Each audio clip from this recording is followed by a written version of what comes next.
Yan, ito na ma'am yung video na sesend natin sa iyo. Yan, nakita niyo nagpo-print na siya. Yan, gumagana. Wala na yung error, enable 50. Ayan. Tapos ito po yung pinalitan po, yung cords. Yan. Ayan po, yan. Tingnan natin muna yung printout.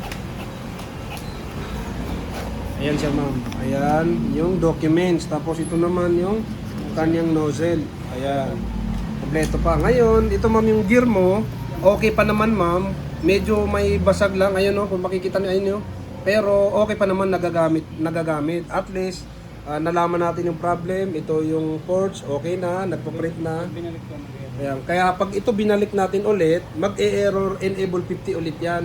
Yan. Kaya yun, hindi lahat ng enable 50 ay gear. Minsan, ports po. Yan. Kaya yan, okay na ma'am. Ready to pick up. Pwede nyo nang kunin dito. Kaya yun, chat na lang po kayo kung okay na. O ipapago nyo na. Maraming salamat.